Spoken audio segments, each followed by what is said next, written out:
کی وہ اب پوری طرح تعلیم و تربیت کے مراحل طے کر کے پوری طرح جوان ہو چکی، اور آپ اپنی اس بالغ نسل کو خود اپنی آنکھوں سے دیکھ رہے ہیں، اور جس وین کو آپ نے یہاں متعارف کرایا آج وہ پوری طرح بالغ اور جوان ہو چکا، اور میں سمجھتا ہوں کہ علامہ اقبال اوپن یونیورسٹی کی تاریخ میں آج کا دن بہت تاریخی ہے کہ استاد محترم ایک ایسے موضوع پر مجلس کی صدارت کرنے کے لیے تشریف لائے ہیں جہاں سیرت اور تصوف کے موضوعات کو زیر بحث لایا جا رہا ہے، اور یہی دو وہ موضوعات ہیں جو استاد محترم نے ساری زندگی ان کی خدمت کی ہے۔ جناب پروفیسر ڈاکٹر علی اصغر چشتی صاحب صدارتی خطبہ ارشاد فرمائیں۔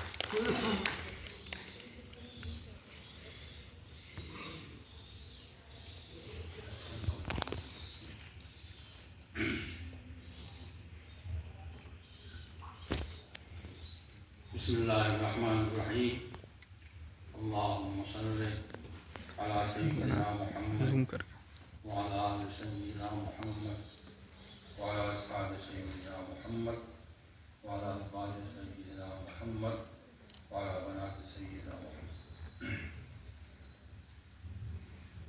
میں اس موقع پر اللہ جل شانہ کی باتوں کو ادا کرتا ہوں، اور اتنے سارے اسکالرس کی موجودگی میں مجھے یہ موقع مل رہا ہے۔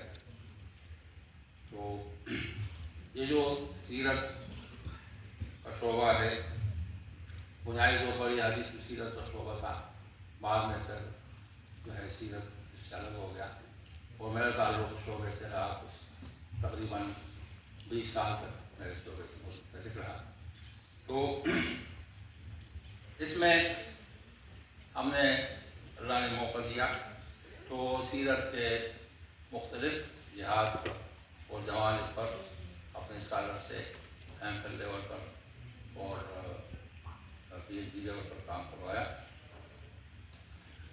اب کیونکہ اس شعبے کے چیئرمین ڈاکٹر شاہ محی الدین ہاشمی صاحب ہیں، تو ہاشمی صاحب کی شروع سے اس شعبے سے منسلک ہیں، اور ان کا بھی کافی اب طویل تجربہ ہے۔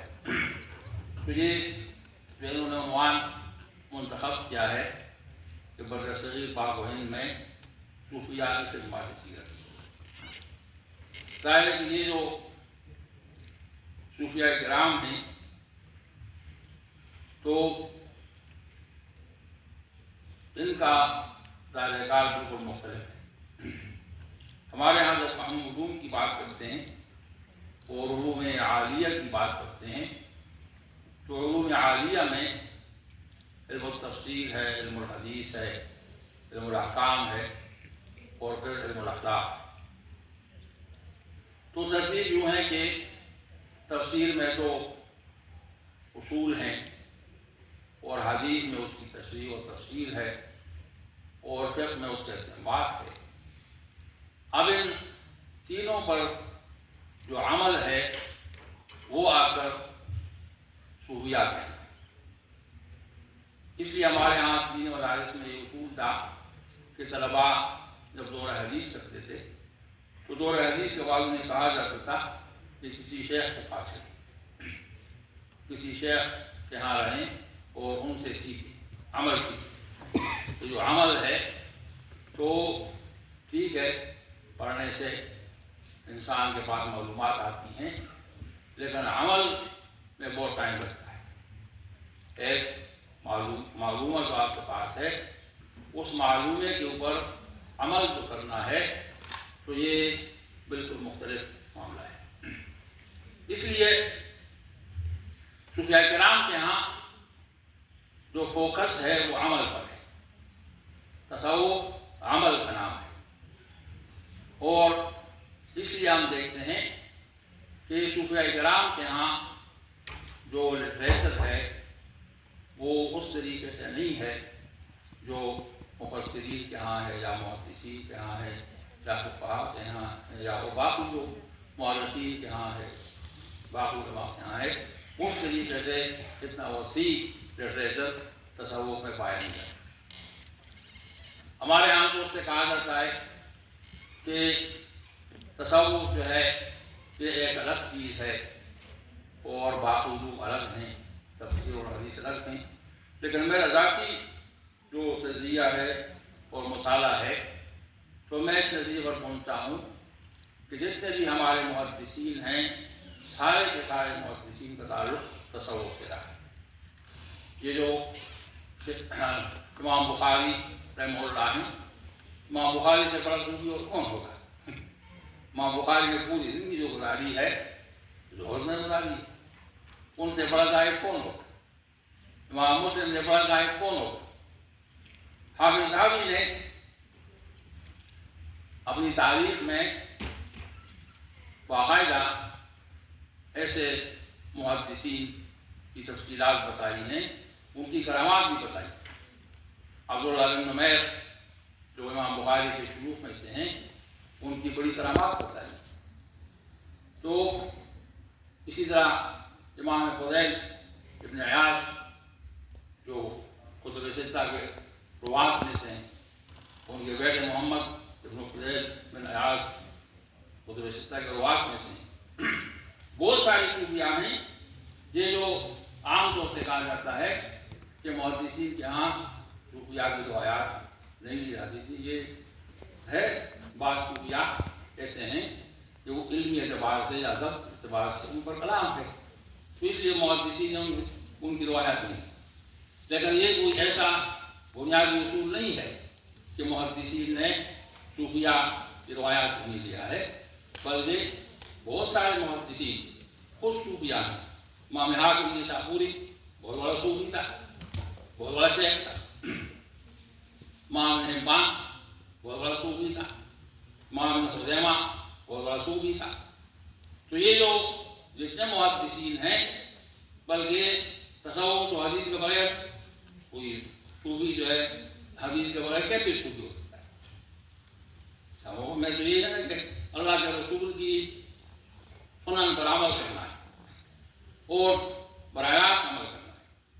صوفیاء کرام کے ہاں اصول یہ ہے کہ ان کنتم تحبون اللہ فاتبعونی یحببکم اللہ۔ یہ جو اللہ کے ساتھ محبت ہے، انسان کو جو اللہ کی محبت حاصل ہوتی ہے، اتباع رسول میں حاصل ہوتی ہے، اور اتباع جو ہے یہ اسوہ حسنہ ہے۔ وَلَكُمْ فِي رَسُولِ اللَّهِ أُسْوَةٌ حَسَنَةٌ۔ جس طرح ہمارے علماء شریعت سنت کی بات کرتے ہیں تو علماء طریقت جو ہے وہ سیرت کی بات کرتے ہیں، اسوہ کی بات کرتے ہیں۔ اس لیے صوفیاء کے ہاں سب سے زیادہ مطالعہ تفصیلی مطالعہ کیا جاتا ہے حدیث کا، اور وہ ان جوانب کو دیکھتے ہیں تو عام لوگ مثلا آپ دیکھیں کہ تہجد کی نماز ہے، تو تہجد کی نماز ہمارے ہاں علماء شریعت نے تو ٹھیک ہے تہجد کی نماز نقل ہے، لیکن صوفیاء کے یہاں تو نقل نہیں ہے۔ صوفیاء تو تہجد کی نماز کو فرض سمجھتے ہیں۔ اشراق کی نماز ہے، اشراق کی نماز علماء شریعت کے یہاں تو نقل ہے، لیکن صوفیاء کے تو اس کو نقل نہیں سمجھتے، وہ تو فرض سمجھتے ہیں۔ چاش کی نماز ہے، رات الضحیٰ ہے، تو ہمارے جتنے شیوخ ہیں صوفیاء ہیں وہ صلاۃ الضحیٰ کا اہتمام کرتے ہیں۔ اس طرح تمام جو اعمال ہیں ان تمام اعمال میں صوفیاء کرام جو ہیں وہ اللہ کے رسول کا اتباع کرتے ہیں کہ اللہ کے رسول نے کون سا عمل کس طرح کیا ہے۔ تو یہ جو ہمارے ہاں حدیث کا لٹریچر ہے، حدیث کے لٹریچر کو اگر ہم تفصیل سے دیکھتے ہیں تو صوفیاء کرام کے تمام جو اقوال ہیں وہ سب کے سب اس میں ملتے ہیں۔ صوفیاء کے اقوال جو ہیں ان سب کا جو منبع ہے وہ حدیث ہے، حدیث کی روایات۔ اگر آپ ابن ابی شیبہ کو تفصیل سے پڑھیں تو آپ کو تقریباً تمام جو ہمارے اقوال ہیں صوفیاء کے وہ سب کے سب اس میں اویلیبل ہے۔ امام احمد بن حنبل کی مسند کو دیکھیں، اس میں ساری روایات موجود ہیں۔ تو اس لیے ضرورت اس وقت یہ ہے کہ ہمارے جو اسکالرز ہیں وہ اس حوالے سے دیکھیں کہ صوفیاء کرام نے ان کے جو معمولات ہیں ان معمولات کی بحث کن احادیث پر ہے، کن مرویات پر ہے۔ یہ ایک خوبصورت مطالعہ ہو سکتا ہے اور ممکن ہے اس پر کام کو شروع بھی ہو، جیسے کہ قرآن تفصیل سے جو بعض لوگوں نے تفصیل کے حوالے سے کام کیا ہے کہ صوفیہ کرام کے جو اشعار ہیں اور ان کے یہاں جو معمولات ہیں ان کی بنیاد کن کن آیات سے ہے. تو حدیث میں بھی یہ بہت بڑا کام ہے کہ کن کن حدیث کی بنیاد ہے جس پر صوفیہ کے یہاں عمل ہوتا ہے اور ان کے معمولات میں شامل ہیں. تو یہ جو آج میں نے کافی سارے حضرات کو سنا اور میں نے اس سے استفادہ کیا، اس پروگرام سے استفادہ کیا. میری دعا ہے کہ اللہ اس کو خوبی عطا فرمائے. میں اس موقع پر شاہ محی الدین ہاشمی صاحب کو اور ڈاکٹر محی الدین ہاشمی صاحب کو باقی جتنے منتظمین ہیں، ڈاکٹر ریاض صاحب نے جتنی دی ہیں، فیکلٹی کے تمام اساتذہ سب مبارکباد دیتا ہوں اور جتنے بھی یہاں مہمان ہیں ان سب کو مبارکباد دیتا ہوں. اللہ نے ان کو موقع دیا، ہم سب کو موقع دیا اور ہم اس مبارک پروگرام میں شریک ہوئے. تو صلی اللہ تبارک و تعالیٰ علی خیر خلقہ محمد و آلہ وصحبہ. جی بہت شکریہ استاد محترم. ابھی مرحلہ ہے شیلڈز عطا کرنے کا اور سرٹیفکیٹس پیش کرنے کا. میں درخواست گزار ہوں استاد محترم جناب پروفیسر ڈاکٹر شاہ معین الدین ہاشمی صاحب سے کہ وہ اسٹیج کے سامنے تشریف لائیں اور ہمارے مہمانان گرامی کو شیلڈز عطا کریں. سب سے پہلے میں التماس کرتا ہوں کہ جناب ڈاکٹر شاہ معین الدین ہاشمی صاحب پروفیسر ڈاکٹر علی اصغر چشتی صاحب کو شیلڈ عطا کریں.